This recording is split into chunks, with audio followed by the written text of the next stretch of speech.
I don't know who needs to hear this, but never disown who you used to be or what you've been through.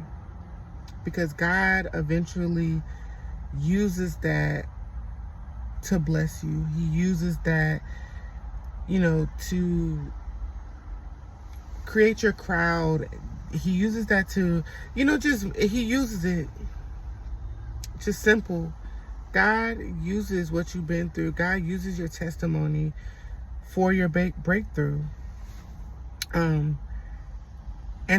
these past few days, like, God has just been putting on my spirit, like, everything. Lord, it's not even that God's been putting it on my spirit. God's just been allowing the devil to tempt me with certain things, test me with certain things, to see if I'll fold, to see if I'll, curl back up into the hole that I used to be in. And in this season, I can no longer let what I've been through hold me back. I can no longer let, past traumas stop me from what God has prepared for me. And the number one thing that's really been trying to, like, hold me back is me being molested growing up, and feeling less than, feeling like my innocence as a kid was taken away, my innocence as, just as a child was taken away. And then for it to become a normal thing for me, for it to become just a norm with that person, a norm with just being overly sexualized, and just seeing my journey, growing up as an adult, seeing my journey as how I used to always post in lingerie, always used to post half dressed, half naked. It just showed me, like, like, it had an effect on me growing up as a kid and until an adult. And I never let that stop me. I never let it, I always was a pusher. I always kept pushing. I always, I always bit the bullet. Was like, what, I'm just going through that. Let me just go to school. Let me just keep smiling, keep making people laugh. That's just what I did. But I didn't know internally what that did to me, to see this person still come around family reunions and even spend a night at our house sometimes still, even if my parents knew, still seeing this person come in and out of our house. I didn't really deal with those feelings. I didn't really, it's just not something that you as a kid know how to deal with. You just kind of, like, brush it off, like, what can I say? What can I do? But it still had an effect on me as an adult. And it wasn't up until I got with my husband to when I realized certain things about myself. Like, sometimes I could be a little over-sexualized, like over-sexualizing myself. And, the path that God has me on, God has me, preaching a word. God has me putting out prophetic words and praying for people and things like that. And then it's like, it kind of contradicts with my past too, because it's like, one minute I'm preaching a word, the next minute it's like, I want to have a whole bunch of cleavage. I want to have on short shorts, and sometimes even, like, and I'm human just like anybody else. It's like sometimes I still want, like, still kind of have that attention seeking in the back of my mind, like, oh, I'm gonna put on this outfit, even though I know I'm married. It's like, I can get these people attention. I still feel that in my head sometimes, but I learn to suppress it because I don't want to commit adultery. Adultery can be committed even without physically touching someone else. It could just be by the lust of the eye. So since I've learned that, not recently, but just like a few months ago, I kind of slowed down. I don't know if you guys watched my video when I talked about, like, not wearing such, just being a little bit more holistic with my clothes and not showing so much. Yeah, it's just like once I learned that, it was just like, okay, I see where God is taking me. I see how God is changing me also. But, you know, that's just one of the many traumas and things that I found that affected me in my adult years. And I will say, like, I'm very open and honest with everybody, so that's why I don't really, you know, have a filter on what comes out my mouth, because I'm open and honest. This is my story. This is what I've been through. And yeah, so another trauma that has really just been like bothering me every single day, and I notice it bothers me every single day because I find myself talking about it every single day. And you know, I ask God for forgiveness for holding this grudge against my father. I find myself really just trying to move past that stage in my life, because now with me and my dad not even really having a relationship at all, it hits me even more with anger, because it's like not everybody has a perfect relationship with their parents. But, you know, to be a kid and to have your dad come into a room and literally like and spit in your face, like hawk up spit and spit in your face when you just in the room with your siblings playing, and then your dad come and hawk spit up in your face, you know, that does something to a person. It'll do something to, even if that was a stranger. But it's like, for that to be my dad that did that to me, it really made me feel like, wow, like he really don't care about me. And even as an adult, you know, talking to him, it was last year. Really, it was like 2 years ago now, but I say last year, when I was like up there living next to him for the most part. My dad told me that I was a mistake. My dad told me he never wanted to be with my mom. My dad told me that, you know, I was just a mistake, which I know that's not the case, because the things that him and my mom went through, that wasn't mistake type things. But it's just like, to be told that and to feel that way about my dad, to feel like I'm a mistake, or to feel like, you know, my dad don't really want to claim me. And especially now, seeing how he treats me with how everything is going in my life, you know, it does something to you. And I never in my life thought, like, my first pregnancy, you know, I would not have either one of my parents there.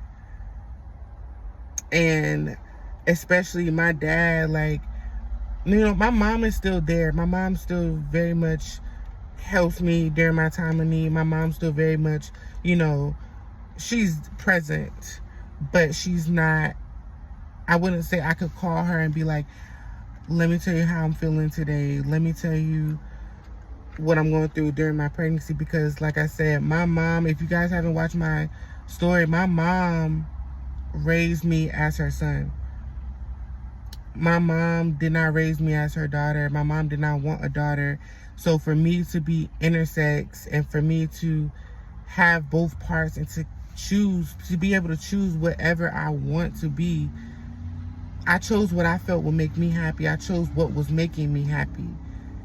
I decided to stop living a double life and around my mom being her son, and then when I leave and go with my friends, I'm Morgan. I'm that girl. I decided to stop living a double life. And once I started to live in my truth, and once I started to stop, I felt like I was suppressing myself by being her son, because that wasn't who I was. That wasn't what I felt on the inside. That wasn't where I felt God was leading me. God was leading me to be Morgan, because Morgan is going to change the world. Morgan has a story where she's been through things. Morgan is going to be the first pregnant intersex woman to make it to 6 months. Morgan is going to do numbers. Morgan is the real deal, holy spill. I'm not perfect. I'm not perfect at all. I'm not perfect. I never try to be perfect. Never try to be perfect. But, you know, I definitely feel like I have learned to forgive my parents for how they've treated me on my journey. I didn't ask to be here. Let's just be very clear. It took them two to lay down and have me. They had me. I was my mom's first. So it took them two to lay down and have me. And I didn't ask to be born intersex. I didn't ask to be born this way. I didn't ask to feel this way. I didn't ask anything. I didn't ask for any of this. But now that I'm present, now that I know God has a purpose for my life, now that I know, you know, God definitely identifies me as his own, whether my dad claims me or not, whether my dad is there or not, whether any of my parents claim me or not, I know God has identified me as his own. Yeah, I may go through a struggle period. You know, I've noticed before I get blessed, I always go through a dry season.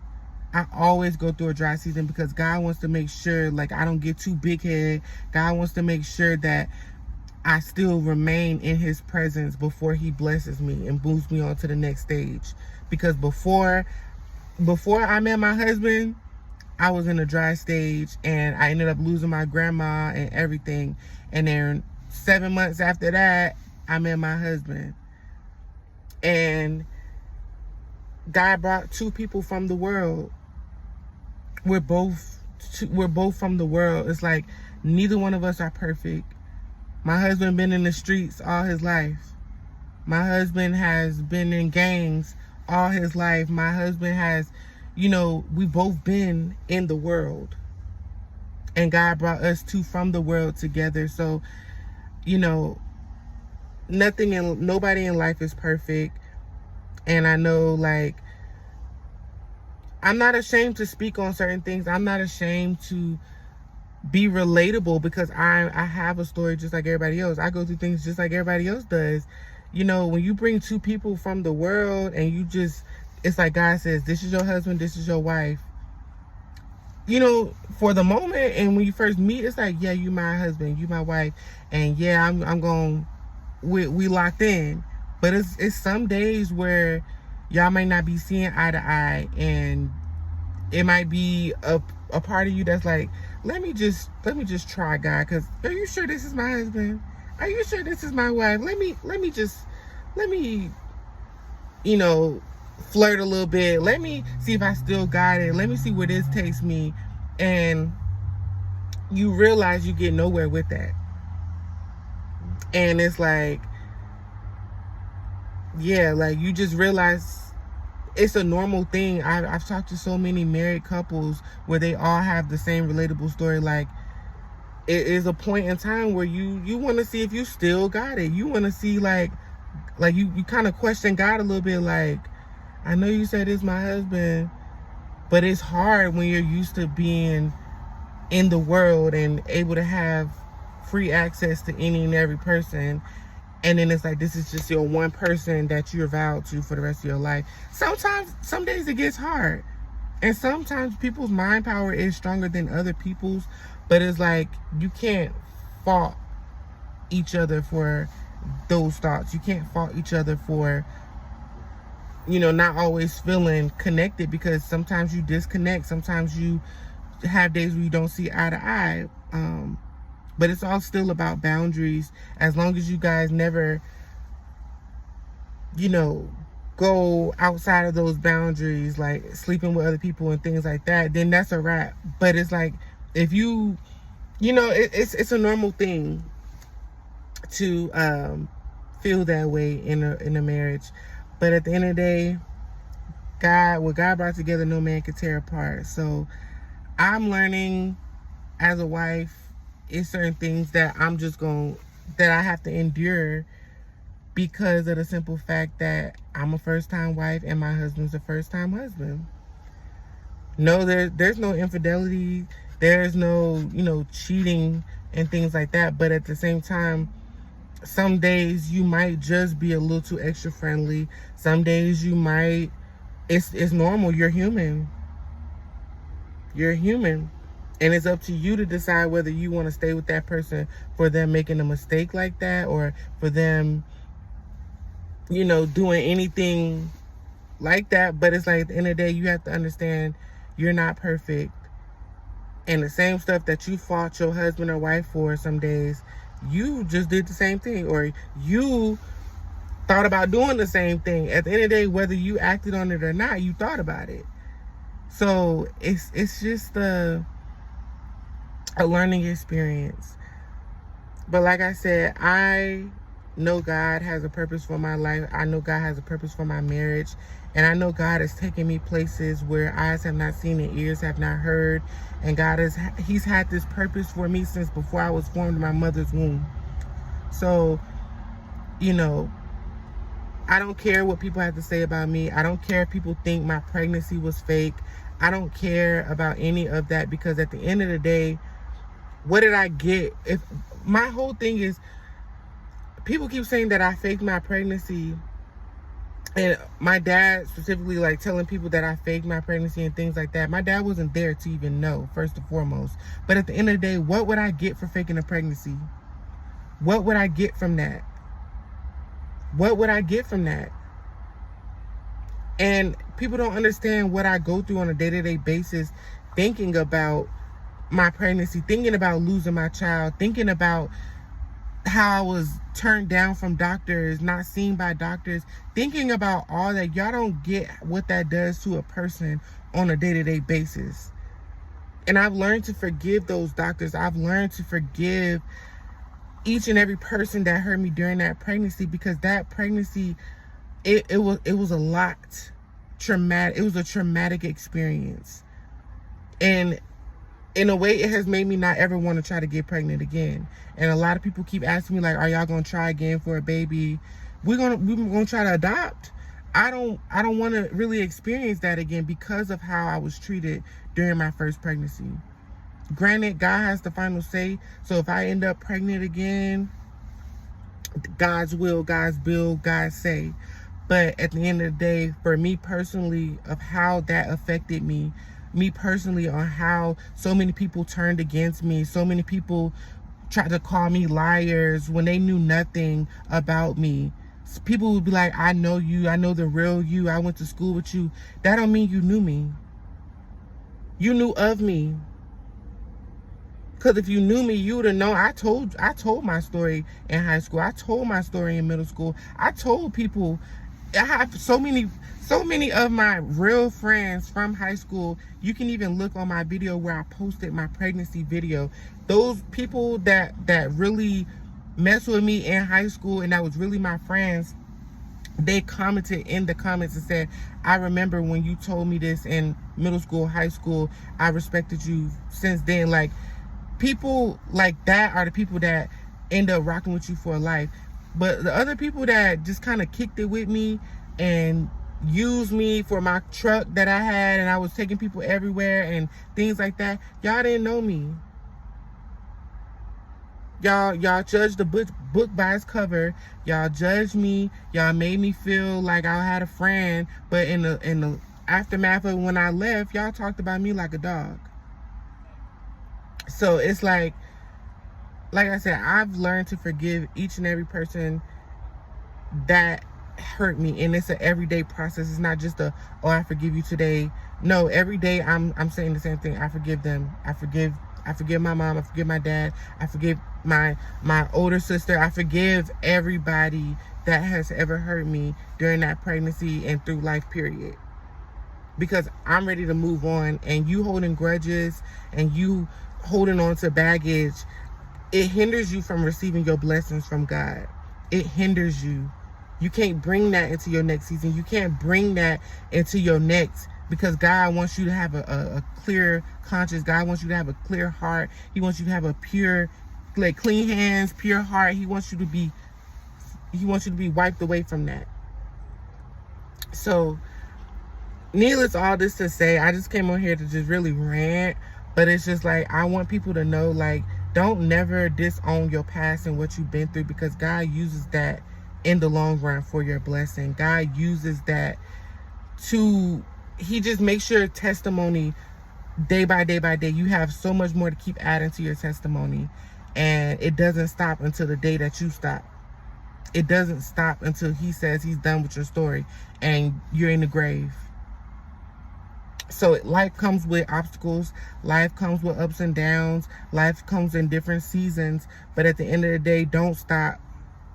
Don't stop, because at the end of the day, if you stop, you letting the devil win. If you stop, you letting everything that everybody ever said about you, you let that, you're basically proving them right.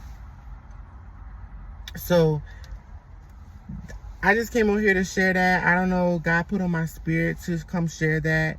God put on my spirit this morning, just like, go reintroduce yourself. This is you. This is Morgan 4.0.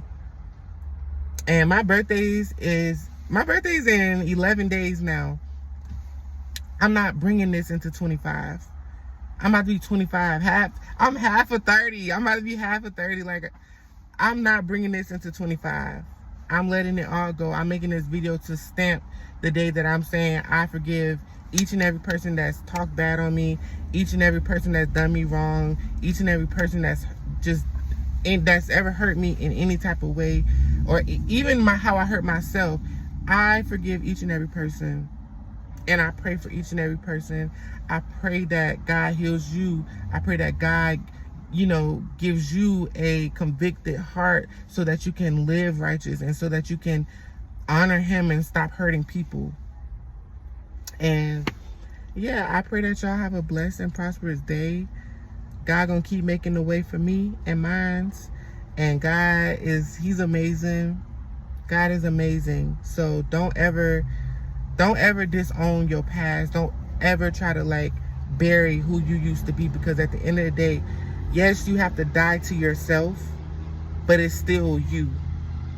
And you still have to sometimes, that's always going to come back to you. It's always going to trigger you with certain things. It's always going to happen.